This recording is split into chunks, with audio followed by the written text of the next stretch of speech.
Bienvenidos a su espacio de Ética TV, su espacio de Ética Ciudadana, que en el día de hoy abordará el tópico de la educación y la enseñanza de los valores éticos con la educadora Tomiko Castro. Tomiko, bienvenida. Gracias, gracias. Qué placer tenerte, Tomiko, hablando de un tema que pareciera que se nos erige como un pilar necesario en la formación ciudadana de hoy día, cuando vemos el estado en el que está la sociedad dominicana actual y esa demanda tan perentoria de valores, y vemos la música urbana y vemos las noticias y vemos la delincuencia, ¿no? Y qué bueno que hoy nos toque reflexionar sobre la enseñanza de los valores y la educación con sus implicaciones éticas, ¿no? Así que la verdad es que a mí me alegra muchísimo que nosotros hoy conversemos sobre ética y valores, porque la sociedad está muy, muy ávida de un respiro espiritual para enfocar lo que está sucediendo desde una óptica un poquito más optimista y ver con tus reflexiones cómo nosotros podemos ayudar a esa reflexión. Bien, pues primeramente, bueno, quisiera que nos hablara sobre tu vocación con la educación, ¿no? De dónde viene, bueno, esa motivación por el área de la educación, ¿no? Y básicamente en qué tópicos, ¿no? Te has desenvuelto, ¿no? Bueno, pues como toda joven, ¿verdad? Que sueña y que tiene cierta sensibilidad y que está en un entorno, digamos, con prácticas que no está muy de acuerdo, uno siempre se hace la pregunta, ¿cómo yo puedo aportar al mundo? ¿Y cómo yo puedo cambiar el mundo? ¿Y desde cuál área o perspectiva o rol? Entonces, me gustan mucho las biografías, estudiando biografías y leyendo y viendo mis referentes cercanos.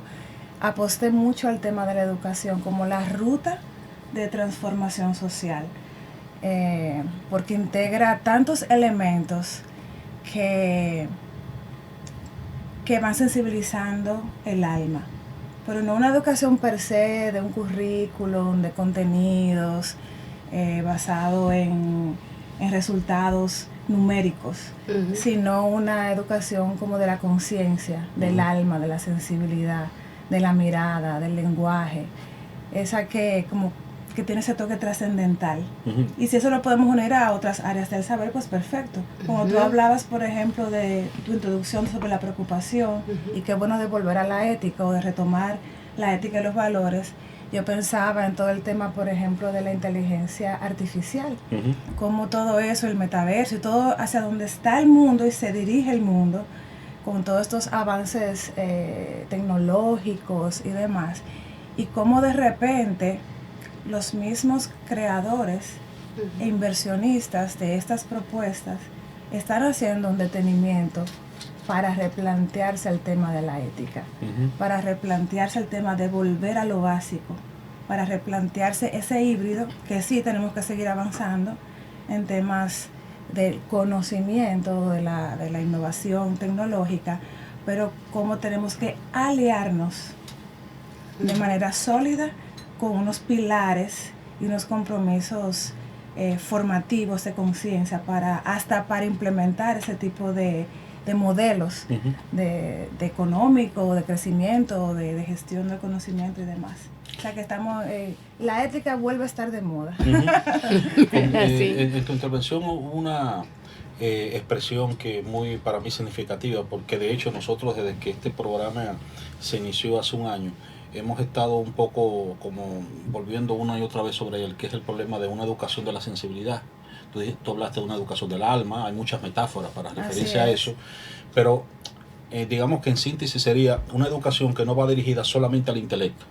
Porque nosotros tradicionalmente cuando hablamos de educación lo que estamos pensando es una educación intelectual en el sentido más clásico, que el estudiante desarrolle unas competencias, por ejemplo, para realizar operaciones matemáticas o que aprenda ortografía, gramática, ese tipo básicamente, ¿no? Se piensa casi siempre educación en esos tópicos. De hecho, nosotros tuvimos aquí a una invitada no hace mucho tiempo, la teatrista Ingrid Lucianos, que se dedica al teatro, la educación sobre la base del teatro, y conversábamos de que usualmente, por ejemplo, cuando se habla de educación, nadie piensa, por ejemplo, en la educación artística, porque se piensa como si eso fuese algo más bien como complementario.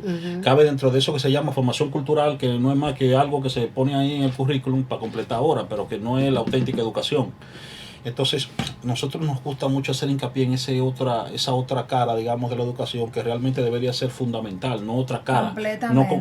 No una segunda, exactamente. Integral, un enfoque integral. Entonces, quizá un poco me gustaría que retomáramos esa idea tuya. Claro que sí, porque es que a través de ese tipo de educación, que de hecho hoy tiene muchos nombres, por ejemplo, hay una propuesta interesante que es el tema del componente socioemocional, que lo quieren integrar de manera ya formal a la propuesta curricular, precisamente para darle ese contrapeso, esa integralidad a la formación del ser. Y es porque el alma sensible comienza con autoconocerte. Es así.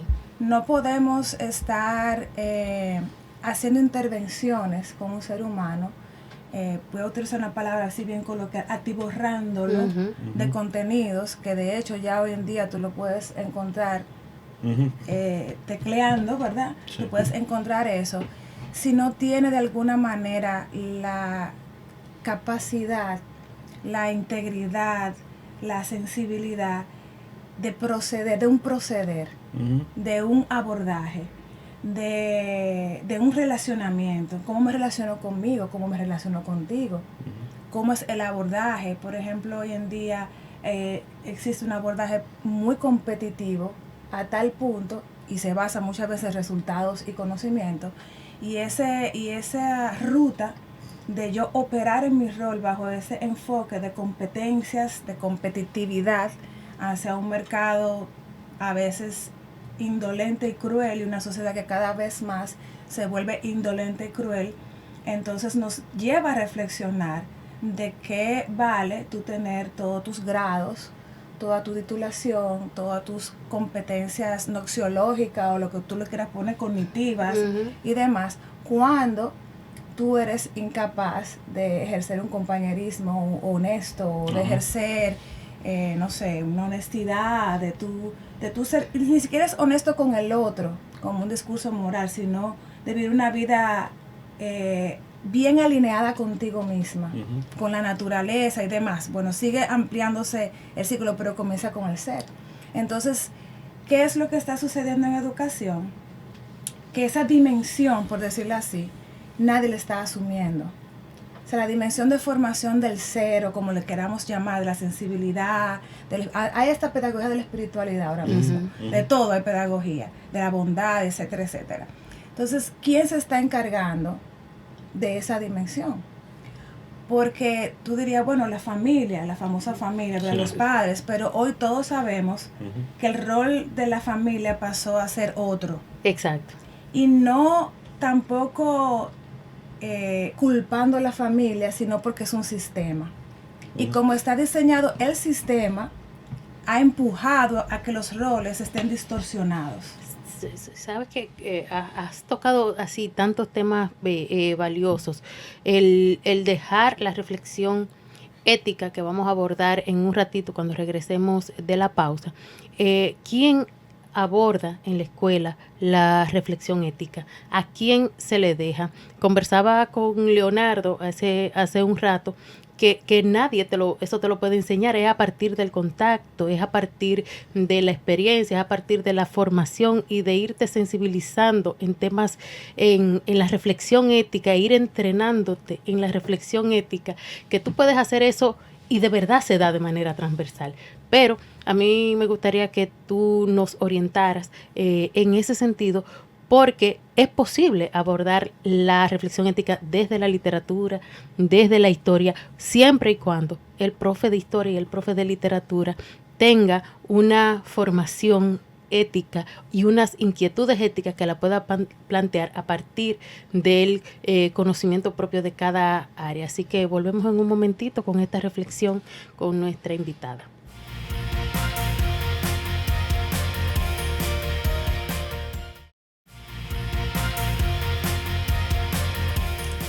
Regresamos con su espacio de Ética TV, conversamos con Tomiko Castro hablando de la enseñanza de los valores y preguntábamos en el segmento anterior quién es el encargado, la encargada de hacer esa reflexión ética, porque decía Tomiko que se lo estamos dejando, un profesor se va rodando la responsabilidad, el de matemática dice que es el de social y el de social es que es el de formación humana y el de formación humana que es el de literatura y así cuando mucha gente tiene incluso la percepción de que cuando se deja un área en específico para tocarse desde la transversalidad es porque no se va a tocar o porque no va a suceder. Entonces, a mí me gustaría que tú también nos dieras como esas pautas para que el profe de cualquier área pueda hacer abordajes en torno a la formación del ser humano. Bueno, yo le tengo una buena noticia y una mala noticia. No sé cuál quiera primero. Yo siempre digo, cuando me dicen así, dame la mala primero. Yo estaba recientemente, de hecho, con un grupo de jóvenes en Flaxo, dándole una formación de pedagogía social, ¿verdad? Entonces yo decía eso, pero tengo una mala noticia. No, una buena noticia, una mala noticia y una buena noticia. Se la puse así para crear. Entonces, bueno, voy a ejercer ese mismo paralelismo acá.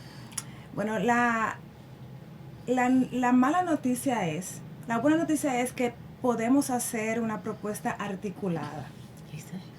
No puede caer la responsabilidad de una formación de conciencia o ética solamente en un docente y solamente en la familia. Exacto.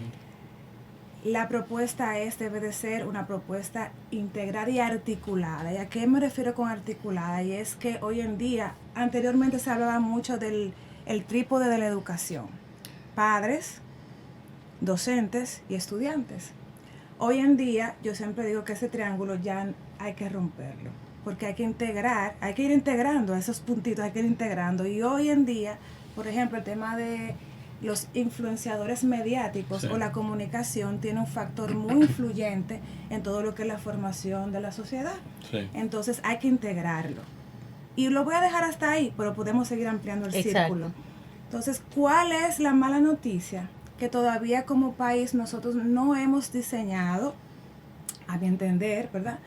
Una propuesta articulada. Entonces, de manera fragmentada, seguimos haciendo esfuerzos, o sea, invirtiendo energía y demás. Esto es un ejemplo. Nosotros estamos aquí ante tanta diversidad de programas. Ustedes están haciendo un ejercicio de llevar una propuesta diferente, por decirlo así, de alguna manera. Pero eso no está pasando en la mayoría de los medios de comunicación. Entonces tú tienes 100 familias, de las cuales hay 8 que están regulando lo que sus hijos ven en los dispositivos, que están dedicándole el tiempo de acompañamiento, de formación, y van a las reuniones de las escuelas, tratando de ser padres vinculantes, por decirlo de alguna manera. Pero son 8 de 100. Tú tienes entonces un Ministerio de Educación donde lamentablemente, aunque tengo muy buenas relaciones con la mayoría de las personas que colaboran en ese ministerio, tengo que admitir que como ministerio responde mucho a los intereses políticos, partidarios, y no termina de zafarse, por decir una palabra, de compromisos que nada tienen que ver con la educación. Entonces, cuando te sigo mencionando todo eso, tú vas abriendo la vajilla rota. Exacto. Entonces, ¿cuál es la otra buena noticia? Porque, ¿verdad? Ya estaba en la Exacto, mano. había una al final. ¿Cuál es la buena noticia? Es que haciendo este tipo de abordaje, imponiéndonos con una propuesta con sentido hacia los niños, hacia los jóvenes, hacia los docentes, hacia la familia, trayendo algo distinto, vamos haciendo el contrapeso, que es lo que necesitamos. Tú le vas por lo menos regalando la opción o la alternativa a la audiencia o a los participantes de que hay algo distinto, de que hay otro camino, y entonces al final es un elemento de confianza. O sea, la confianza está en que alguien que pueda ver este programa de alguna manera lo lleve a reflexionar, de alguna manera los lleve a investigar y de alguna manera lo lleve por lo menos a hacer un cambio de práctica o una decisión. Eso no lo sabemos, por eso se apuesta al tema confianza, pero haciendo el ejercicio haces un camino alternativo y eso es lo que no nos podemos cansar.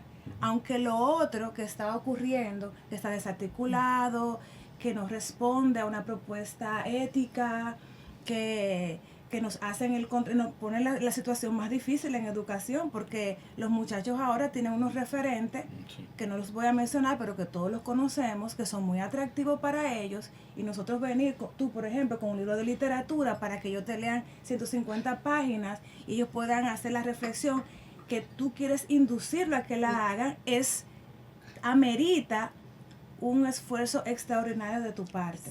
Bueno, Tomico, en ese punto que tú mirabas ahí, uno habla de un poco nadar contra corriente, pero en realidad con el flujo de información que hay, y veía una página ahora mismo de cómo pasar un examen por internet sin tener en la web, sin tú tener que enseñándole trucos a los estudiantes para que sepan las respuestas, y yo le estaba viendo y estaba casi con el corazón roto, ¿no?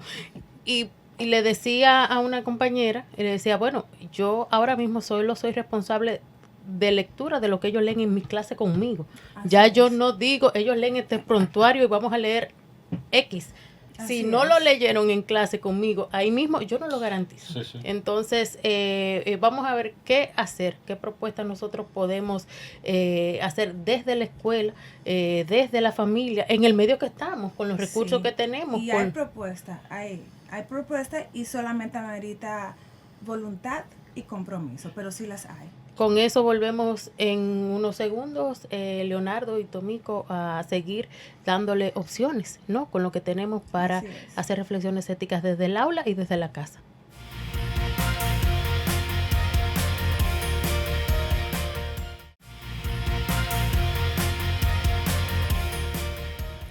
Continuamos en su espacio de Ética TV abordando el tópico de la educación de los valores éticos en la sociedad dominicana con la educadora Tomico Castro. Tomico, al finalizar el segmento anterior, iniciábamos lo que sería, digamos, un esbozo, vamos a decir así, ¿no? De lo que sería una propuesta integral para este problema que nos atañe, ¿no? El problema de la educación de los valores en la sociedad dominicana. Así es. Sí, puedes iniciar, ¿no? Siempre digo, qué interesante sería que hiciéramos como un diseño bien cohesionado con todas las partes involucradas, como las 4 que mencionamos, pero pueden ser más, donde se involucren los propios muchachos también, porque parte de lo que nos ha faltado es escuchar, y luego de escuchar, integrar, y luego de integrar, implementar, y luego de implementar, medir, y luego de medir, replicar o quitar. Y volver a diseñar, o sea, nos ha faltado un poquito como ese seguimiento, ese proceso. Y quién rinde cuenta y rendir cuenta de eso, que alguien le tiene que doler ese proceso. Qué interesante sería que pudiésemos hacer un diseño, digamos, cohesionado de esa ruta 360. Imaginemos, no sé, un ejercicio que yo siempre comparto, así yo soñando como siempre, de que un muchacho se levanta por la mañana y prende la radio o el televisor o busca en su celular y que lo primero que escuche tenga algo de coherencia con lo que va a recibir en la escuela, pero tenga algo de coherencia con lo que dice mamá y papá en la casa, pero tenga algo de coherencia con lo que dice, no sé, esos referentes comunitarios o el político que está en un discurso permanente. Imagínate que todo el mundo o que las personas o voces relevantes del entorno, de adultos que comparten el entorno de los muchachos, no es que tiene que ser igual, pero que tengan un mínimo común estandarizado, que estamos de acuerdo en estos 5 puntos. Por lo menos que no haya una contradicción muy tajante entre lo Vamos a ponernos de acuerdo en estos 5 puntos. Sí. Vamos a ponernos de acuerdo como país. Y luego que tengamos esa agenda y tengamos una propuesta de cómo lo vamos a lograr, ya veremos después. Yo sé que la lista de deudas es grande, exacto, las carencias son muchas, pero imaginemos, ¿no?, que existe esa coherencia, va a ir devolviendo la credibilidad de un sistema educativo que es necesario para que no solamente los jóvenes, porque la gente habla mucho que los jóvenes, que los niños, que la niña, y yo siempre digo, pero es que el muchacho pasa 18 años de su vida prácticamente, dependiendo del adulto que le acompaña. Entonces, a veces, esa educación ética y esa educación en sensibilidad, en empatía, en vínculo, es al adulto que hay que inyectárselo. Sí, de hecho, cuando hablábamos ahorita del problema de dejarle la educación a la familia, el problema es que se está diciendo dejar esa educación en una familia que no ha sido formada. Exacto. Para entonces educar. Entonces, ¿qué necesitamos? Docentes más empáticos, con un abordaje ético hasta del proceso de aprendizaje de los muchachos. Porque no podemos hablar de éticas y los valores allá arriba, no. Los valores comienzan cuando tú respetas qué es lo que le interesa aprender al niño, no lo que tú le impones. Desde ahí comienza una presencia ética. Padres más vinculantes y más empáticos y más afectivos. Ahí comienza la ética. Hay un ejemplo muy sencillo que yo recurro con frecuencia cuando estamos tocando estos tópicos. Tú no enseñas al niño sobre la libertad o sobre la democracia definiéndole lo que es la democracia. Es involucrándolo en un entorno que sea democrático. Es decir, de nada sirve que tú le hables mucho de democracia y libertad si tu forma de enseñar es autoritaria. Y por eso precisamente mencioné la palabra credibilidad o confianza, que comienza cuando tú eres coherente. ¿Qué nos ha pasado como sistema educativo y mucho más en el tema de la ética? Que no hemos sido coherentes. Que lo que decimos al muchacho de manera semántica, en una narrativa, en un discurso que suena muy bonito, o en conceptos, ¿verdad? O en busca de este significado, no se traduce en prácticas sociales, y por lo tanto los muchachos suman y restan, y con los números no le dan. Así es. No hay forma de que tú le puedas convencer, porque ellos reaccionan y ellos se interesan en lo que verdaderamente a ellos le hace sentido. Sienten que hay una línea coherente, y eso ellos respetan. ¿Por qué le han perdido un poco el respeto a, por decirlo así, a figuras de autoridad, o por qué le han perdido el respeto a, no sé, hasta normativas y demás? Porque se dice mucho y se hace poco. Y desde ese enfoque entonces es difícil tú generar el vínculo necesario para responder con compromiso.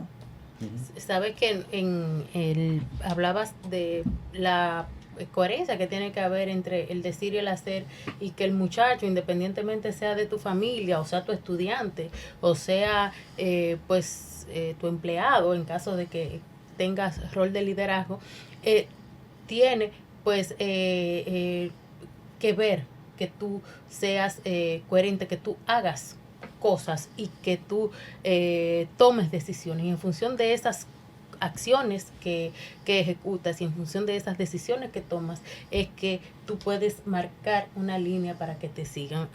Recordaba cuando planteabas eso sobre, por ejemplo, el uso del celular en la familia, ¿no? Y que en casa, pues cuando prohíbo el uso de los dispositivos por alguna razón a mi hijo, bueno, pues la primera que lo tiene que dejar soy yo. Y como me cuesta, entonces digo, caramba, ahora voy a tener que corregirlo. Qué pesadez. Pero cuando él me ve, ¿no? Que lo dejo, que dice, sí, y ve que lo tomo para cualquier cosa, me dice, lo tomaste. Ellos me llamaron, dice, bueno, y ahí como que perdona. Pero eso que tú apuntas de que no hay forma, y lo que apuntaba también Leonardo, no hay forma de tú predicar con la palabra, sino con tus acciones.